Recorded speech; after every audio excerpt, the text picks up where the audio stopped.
l'espoir de voir Laurent Esso saisir le chef de l'État, Paul Biya. Le cas le plus flagrant est celui de Nouma Louis-Marie, et qui parle donc également, dont on évoque la situation bien complexe ce matin. Et depuis quelque temps, ils sont là, ils sont donc en attente de charge. Et puis ceux-mêmes qui ont été promus, on dit que dans ces listes, il y a des personnes qui n'ont pas été réactualisées, les listes qui sont restées pendant longtemps dans les tiroirs de la présidence de la République et qui ont été rendues publiques sans avoir été toilettées sous les Honorieux. On en parle ce matin et parle également de ces rivalités éternelles entre les collaborateurs du président de la République, donc le chef de l'État. Le Messager parle également d'autres choses ce matin. Ce sont ces coupures qui sont progressivement en train d'être retirées du circuit. On a parlé des coupures toutes récentes, donc avec une marge de sécurité qui animait donc ces coupures. Le cas des coupures de 500 francs, 1000 francs et 2000 francs CFA qui sont donc disponibles sur le marché. Mais un tour au niveau de la Banque des États de l'Afrique centrale qui attire l'attention des professionnels de la filière fiduciaire sur le fait que ces billets peuvent présenter un aspect légèrement plus lisse ainsi qu'une rigidité accrue au toucher, ce qui souligne l'Institut d'émission n'altère en rien l'authenticité de ces billets-là. Pratiquement 5 mois après cette émission, les résultats escomptés semblent n'avoir pas été atteints. Et puis, autre chose qui pourrait favoriser le train de l'État, on parle de la vie des fonctionnaires du côté du Rwanda, avec des mesures qui sont prises, quelques véhicules d'État qui sont retirés entre les mains de leurs utilisateurs, ceci pour faire gagner un peu plus d'argent dans ce pays qui doit expirer notre pays, le Cameroun. Le gouvernement rwandais a vendu en tout 4000 voitures sur les 5000 du parc automobile du pays. Le Zéro Fleet Police y entendait, police zéro véhicule, a commencé en 2005. Le gouvernement s'est ainsi débarrassé de 80% de ces véhicules, ce qui lui a permis d'économiser pas moins de 13 milliards de francs CFA. C'est donc à lire dans le journal Le Messager. Et puis on parle aussi, pour sortir au pied de une du journal ce matin, on parle de l'école primaire qui devrait en fait de plus en plus être gratuite d'après le directeur du président de la République. Donc 13 ans après, cette école est toujours payante, avec quelques faits. Le reporter du journal Le Messager sont allés dans quelques établissements scolaires de la ville de Douala, le cas de Ndokpassi 3, pour voir là-bas dans quelques établissements publics si les mesures prises dans le cadre du décret signé par le chef de l'État sont mises en application, mais que non, l'école primaire, toujours payante, 13 ans après le décret présidentiel, pourtant annonçant la gratuité de l'école primaire au Cameroun, loin d'être une véritable réalité. C'est donc à lire dans le journal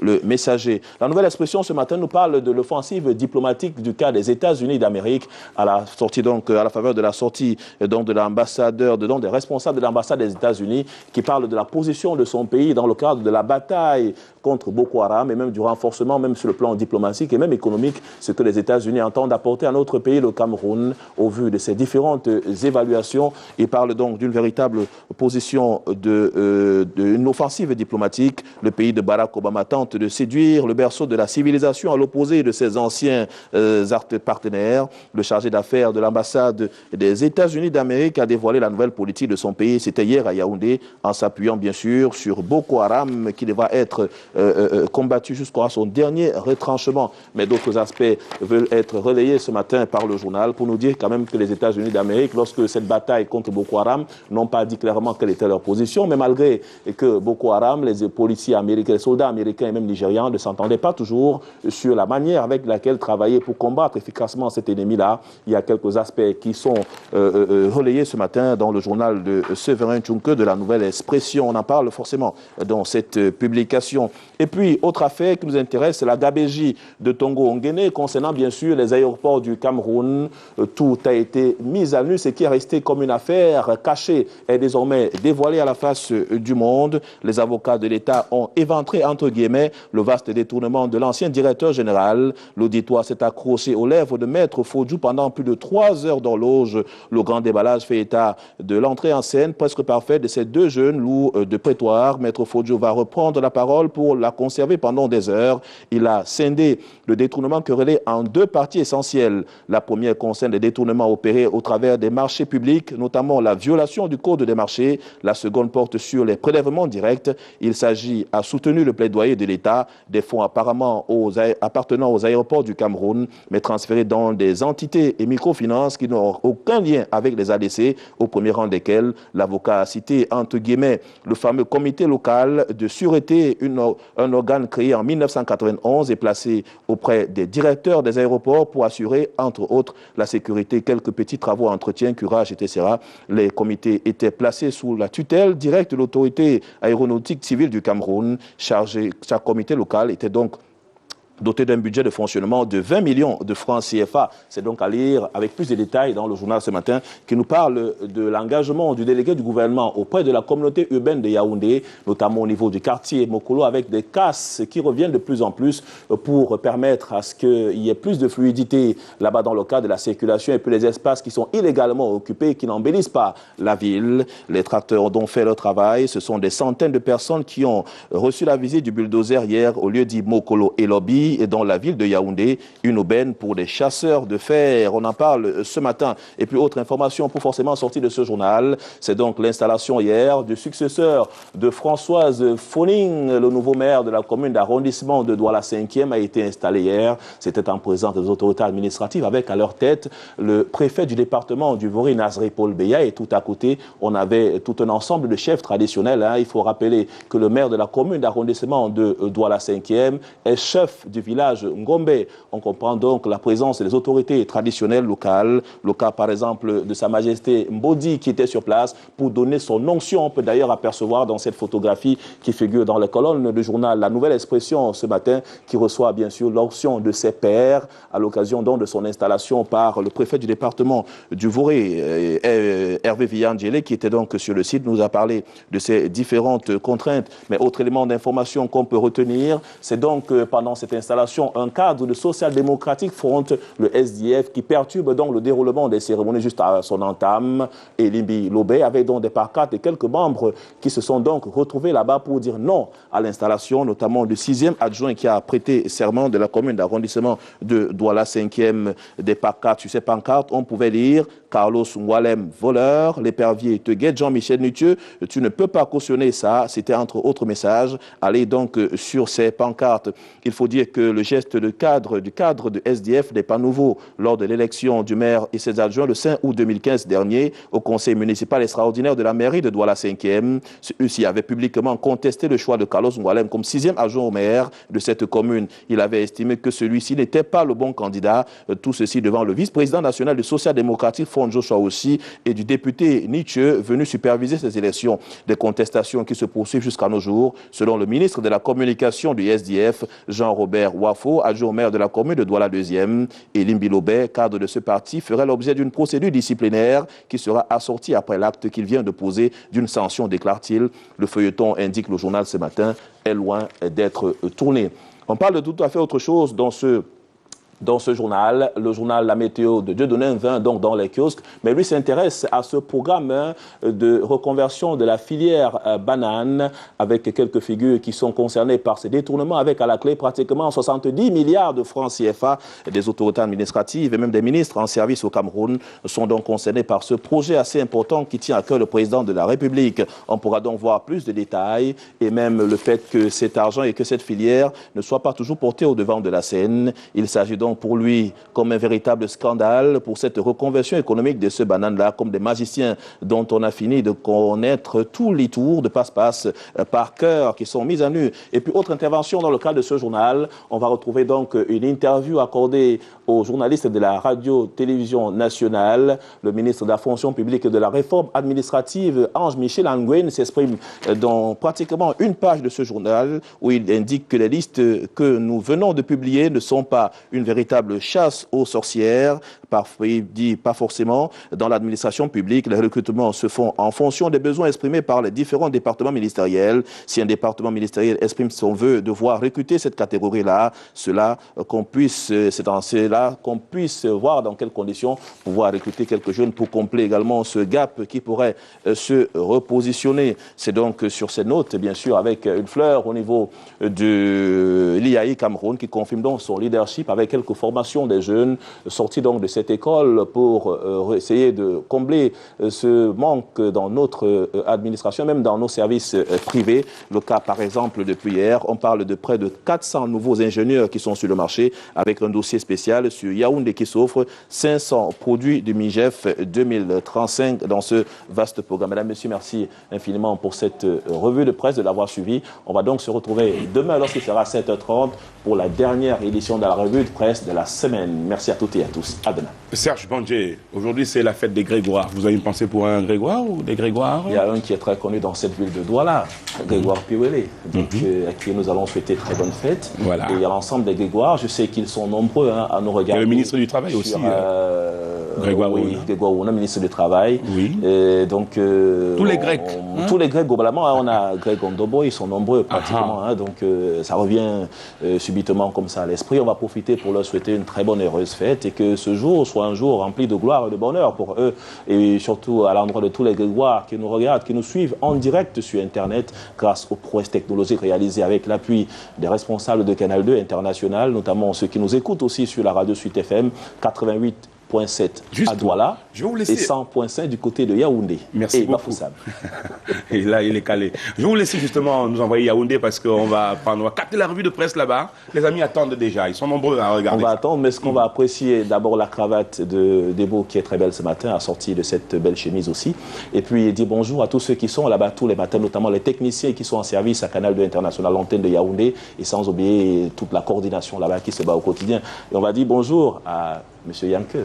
Ok, à demain, je m'en vais. Bonjour Debo, vous avez l'antenne.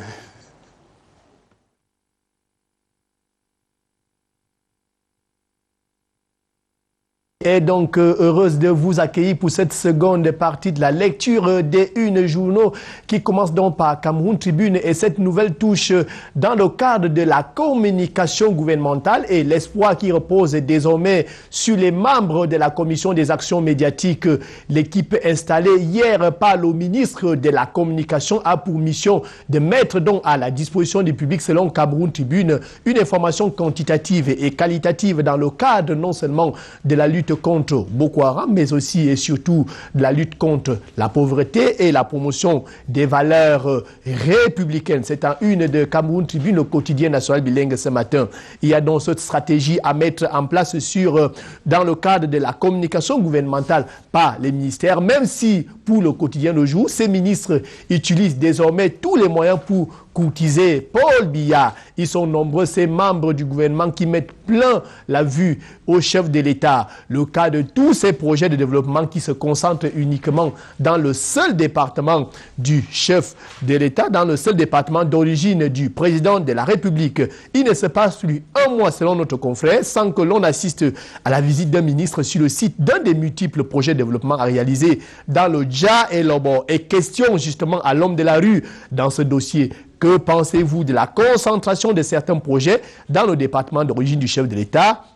Réponse à lire. À lire également, c'est en petite une, c'est toujours au quotidien Le Jour, ce reportage est réalisé sur les ruines de Tchinga et Lobi après le passage des bulldozers de la communauté urbaine de Yaoundé. Hier encore, les engins de Tchimevouna sont passés par là, vous dira Younoussa Ben Moussa ce matin. Vous lirez également en petite une, c'est la troisième petite une, la contribution des États-Unis dans la lutte contre Boko Haram. Retour sur la conférence de presse donnée hier par le chargé d'affaires de l'ambassade des États-Unis au Cameroun. Et on parle de la lutte contre Boko Haram à la une de Hot News. 10 complices arrêtés, jugés, condamnés et exécutés. Le Tchad et les pays de la sous-région optent pour la tolérance zéro face à un ennemi commun. La une est donc révélatrice aujourd'hui à Hot News que vous trouverez en kiosque. Des lauriers pour le Cameroun en île Maurice où Mathieu Mandeng est nommé directeur général de la Standard Chartered Bank selon le quotidien de l'économie. Cette promotion arrive après la récente nomination de la Camerounaise Vera Songwe comme directrice de SFI Afrique du Centre et de l'Ouest.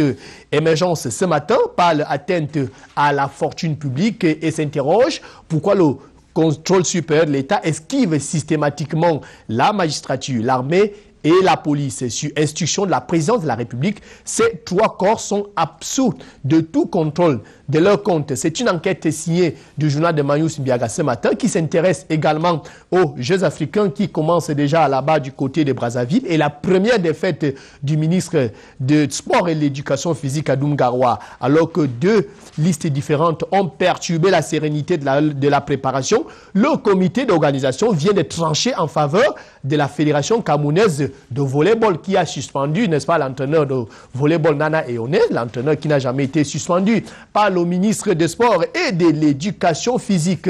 Et on reste en sport pour parler du retour probable de Samuel Eto'o au sein de la tanière. Une délégation camerounaise est donc en route pour la Turquie pour essayer de voir avec Samuel Eto'o fils comment il pourrait rejoindre prochainement le 11 national Motazé. Et 4 ministres sont donc en route pour la Turquie. Et le jeune émissaire nous dit ce matin que Georgette Eto'o est dans la délégation. Le Pichichi va-t-il résister, n'est-ce pas, à cette autre négociation, n'est-ce pas, de cette délégation camerounaise? Il faut noter qu'actuellement, Samuel Eto'o fils est meilleur joueur camerounais à l'international, le nouveau capitaine d'Antalya Sport Club de Turquie de première division, compte 3 buts en 2 sorties de Super League, statistiques qui font déjà courir les dirigeants camerounais qui sont donc à la recherche de Samuel Eto'o fils pour son retour probable au sein de la tanière. Et Pervier part de la promotion 2015 de l'Institut national de la jeunesse et des sports. La sortie,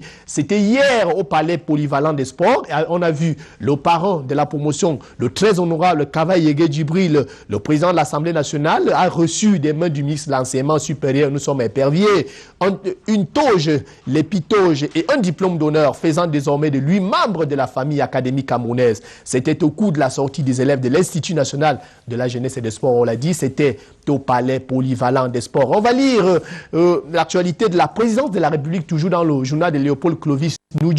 Des secrétaires millionnaires écrasent, n'est-ce pas, leurs collègues et défient même la hiérarchie. C'est une information très importante à lire ce matin. L'intendance de la présidence de la République bouillonne au centre des plaintes de certains cadres d'âmes en service dans les secrétariats disposeraient des avantages, n'est-ce pas, plus qu'il n'en faut, ce qui pousserait ces derniers à leur manquer de respect. On lira également, c'est en page 12, ce matin, la sortie de Jean-Claude Yepnou Kampoua, président national du syndicat patronal des boulangers du Cameroun, qui réagit à la suite de la rumeur annonçant une augmentation du prix du pain. Il dit que le prix du pain restera inchangé pour le moment avec les rentrées qui arrivent. Et puis, c'est une information qui fera, n'est-ce pas, les choux gras.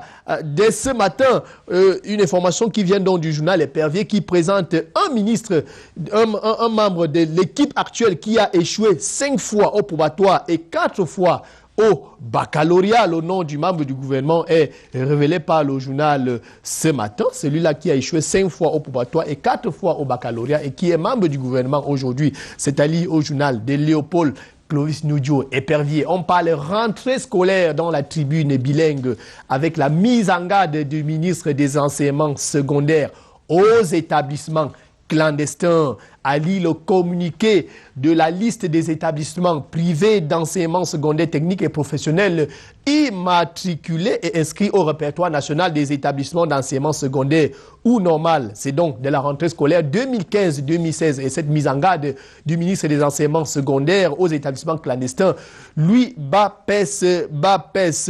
On parle aussi agriculture avec Agric Info qui a un intérêt pour les filières cacao et café qui s'épanouissent dans un environnement de plus en plus exigeant. Le marché international a ses règles et elles sont très strictes. Vous lirez ce matin dans ce journal Agric Info. La boucle ce matin, c'est en religion. Et la primeur de l'Info Plus qui parle des informations qui viennent du Vatican. L'Église catholique romaine serait dans la tourmente. Le pape François subit depuis un temps les pressions des courants progressistes occidentaux qui prônent l'ordination des femmes à la prêtrise, la légalisation de l'homosexualité, les mariages des personnes de même sexe. Plus que ses prédécesseurs, il semble prêter attention à ces revendications. Et on parle des réformes à controverse. C'était donc le dernier journal pour mettre la boucle sur cette seconde partie de la revue des unes des journaux. Retrouvons-nous demain pour la dernière revue de la semaine. À Douala, On retourne grâce à ce saut numérique. Jason, merci pour la suite de Canal Matin.